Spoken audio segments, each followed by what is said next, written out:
স্বামী শব্দটা কিন্তু একদম ছোট, কিন্তু স্বামীর দায়িত্বটা কিন্তু অনেক বড়। আর স্বামী একজন মাথার ছাতা, যার স্বামী নেই সে বোঝে স্বামী না থাকার কি ব্যথা। আর স্বামী যেমন আপন তেমনই পর। আপনাকে যদি আপনার স্বামী ভালোবাসে তে দেখবেন যে আপনার আত্মীয় স্বজন সবাইকে মানে পর মনে হয়, স্বামীকে আপন মনে হয়। আর যদি স্বামী একটু জ্বালা যন্ত্রণা করে বা অত্যাচার করে তাহলে বুঝবেন যে স্বামী পর, আমার আপন আত্মীয় স্বজন বাবা মায় আপন। আর একটা স্বামী যদি ভালো হয় দেখবেন যে আত্মীয় স্বজন ছাড়তেও মানে দ্বিধাবোধ হয় না। যেমন আমি আমার বাপের বাড়ি 1 বছর 2 বছর পরে যাই, শুধু স্বামীর কথা ভেবে, স্বামী কি রান্না করবে কি খাবে এই চিন্তা করেই মানে বাপের বাড়ি যাওয়া হয় না। আর একটা কথা বলি, সেই স্বামী সন্তানকে ছেড়ে অনেকে ভালোবাসার টানে মানে চলে যায়। সত্য একটা ঘটনা আমি বলি আমার আপু ভাইয়াদের। আসসালামু আলাইকুম, আমি রাজিয়া ডেইলি ব্লগ চ্যানেল থেকে প্রতিদিনের মতো আবারও ছোট্ট একটা ভিডিও নিয়ে হাজির হয়ে গেলাম। বাস্তব ঘটনা, 25-30 বছরের সংসার ছেড়ে, স্বামী সন্তান ছেড়ে প্রেমিকার টানে মানে চলে গেছে। কত মিল ছিল আমারই মানে যা বলতে পারেন বান্ধবী প্রতিবেশী আমার যা। বিয়ের পর থেকে ওর সাথে আমার অনেক ভালো সম্পর্ক ছিল, সবাই বলতো যে আমরা দুইজন বান্ধবী। ওর আগে বিয়ে হয়েছিল আমার, কিন্তু ওর 2 বছর পরে বিয়ে হয়েছিল। কিন্তু ও আমাদের আপন কেউ না, আমার শ্বশুর বাড়ির মানে আপন কেউ না, অন্য বাড়ির। ও মানে আমি বিয়ে হওয়ার পর থেকে ও মানে সব সময় আমার কাছে এসে বসতো বা গল্প করতো।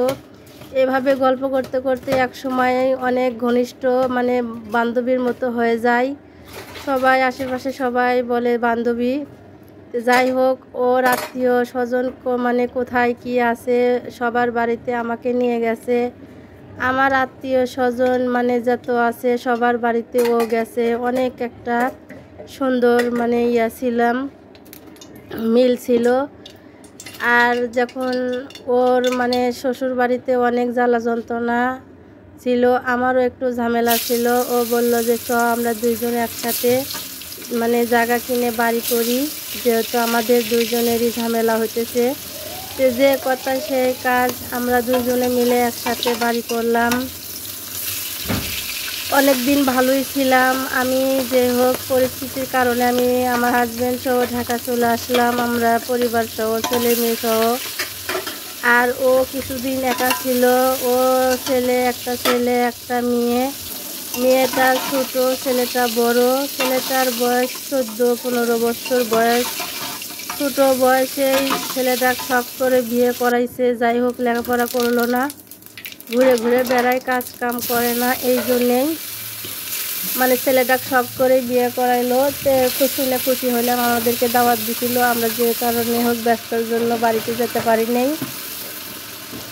তার পরবর্তী যখন আমি বাড়ি যাই তখন আমাকে নিয়ে আর ওই মানে ছেলের শ্বশুর বাড়ি আমাকে নিয়ে যায়। বললো যে তোরা তো বিয়ে আসিস নাই, তে বউটা নিয়ে আসি।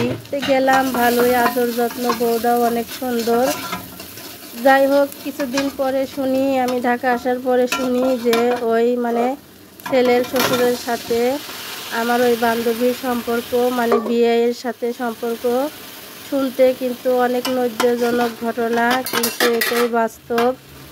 তারপরে আমি একদিন পরে ফোনে বুঝাইলাম যে এটা কিন্তু ঠিক না, তুমি এই কাজটা যদি করো তে সমাজের চোখেও খারাপ, আর একটা মেয়ে 3টা সংসার ভাঙ্গা কিন্তু অনেক বড় ব্যাপার। তারপরে একদিন শুনি যে সে তার মানে ছেলের শ্বশুরের সাথে চলে গেছে। দেখেন 30 বছরের সংসার কিভাবে সে চলে গেল। মানে সংসারে কোনোটার অভাব নাই। যাই হোক, কষ্ট করে তিল করে অনেক কষ্ট করে সংসারটা করেছে। দুইজন মিলেই বুদ্ধি পরামর্শ করে আমরা কিন্তু সংসার করেছি।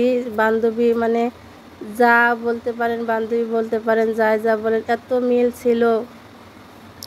আমি যখন ঢাকা থেকে বাড়িতে যাইতাম, ও আমাকে আমার ঘরে আগে শুতে দিত না। ওর ঘরে মানে খাওয়া দাওয়ার পরে এক রাত ওর ঘরেই থাকতাম। তারপরে আমাদের ঘরে পরিষ্কার করে, যেহেতু আমার বাড়িতে কেউ থাকে না, বাড়িতে অনেক ময়লা হয়ে থাকতো, জিনিসপত্র পরিষ্কার করার পরে তারপরে আমরা ঘরে মানে রান্না করে খাওয়া দাওয়া করতাম। আর ও মানে চলে গেল, আমাকে একটা কথাও কোনো দিন বলে নাই। যাই হোক, ভালোবাসা এমনও জিনিস, আপন পর মানে কোনো কিছু মনে থাকে না। তাই সবসময় বলি যে স্বামী নামক শব্দটা কিন্তু ছোট, কিন্তু সে কিন্তু অনেক বড়, তার দায়িত্ব অনেক বড়।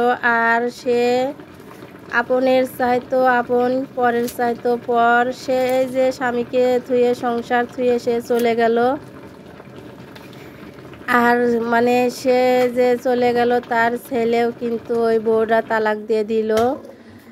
তাহলে ছেলেও বউটা তালাক দিয়ে দিল, আবার মানে ওর বিয়ে নিয়ে তালাক করে দিল। আবার আর জামাই এক তালাক করে দিল, আমার মানে ভাসুর এক তালাক করে দিল। তাহলে দেখেন, একটা মহিলা 3টা সংসার ভেঙে দিল ভালোবাসার টানে শুধু।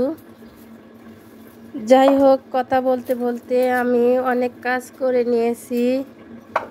ভিডিওটা যদি ভালো লাগে অবশ্যই লাইক, কমেন্ট, সাবস্ক্রাইব করতে ভুলবেন না। আর যারা অলরেডি লাইক, কমেন্ট, সাবস্ক্রাইব করেছেন তাদেরকে অসংখ্য ধন্যবাদ। আর এই যে আমি রান্না করলাম মাছ তরকারি, এখন রান্না করব মুরগির মাংস। আর যেহেতু আমার ফ্রিজে বাটা শেষ, এখন একটু এই যে পেঁয়াজ মানে আদা রসুন ছিলে নিতেছি, এগুলো একটু ব্লেন্ডার করে নিব। পুরো ভিডিও দেখবেন, অবশ্যই ভালো লাগবে।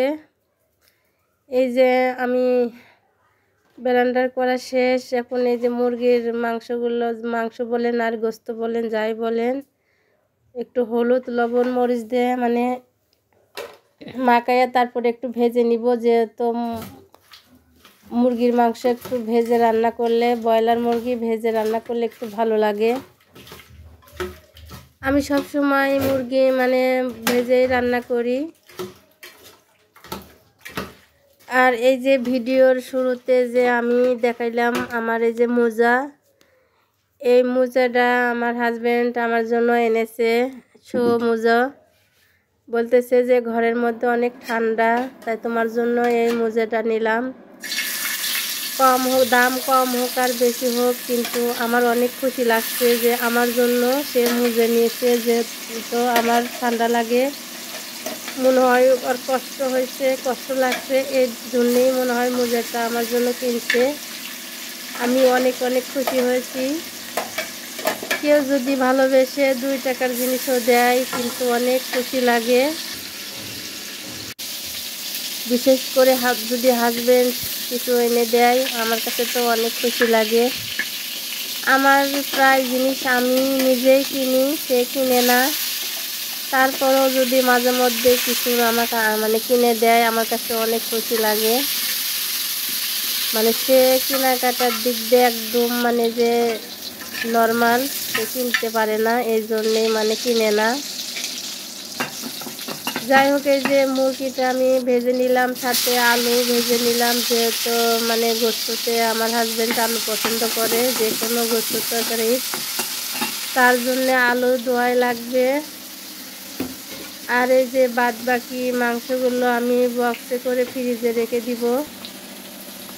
এগুলো এই যে হাড় হাড্ডি, কলিজা, এগুলো পা, পাখনা, এগুলো আলাদা করে আমি এই যে ফ্রিজে রেখে দিব। আর ফ্রিজটা আমার একদম বুক হয়ে গেছে, একটু জায়গা নাই। এগুলো কিন্তু আইসক্রিম, দোকানের আইসক্রিম। দোকানের ফ্রিজটা একটু ঝামেলা হয়েছে, সমস্যা হয়েছে, এই জন্যে সব মানে আইসক্রিম বাসায় থেকে গেছে। এগুলো সব কিন্তু নিচে, এগুলো আইসক্রিম।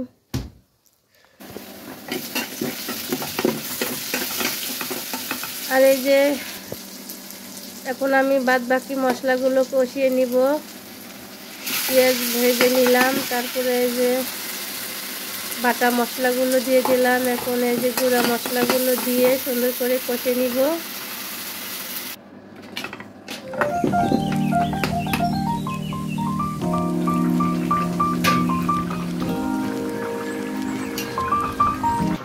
আমার রান্না করা শেষ, ভিডিওটা এখানেই শেষ করে দিব। আল্লাহ হাফেজ।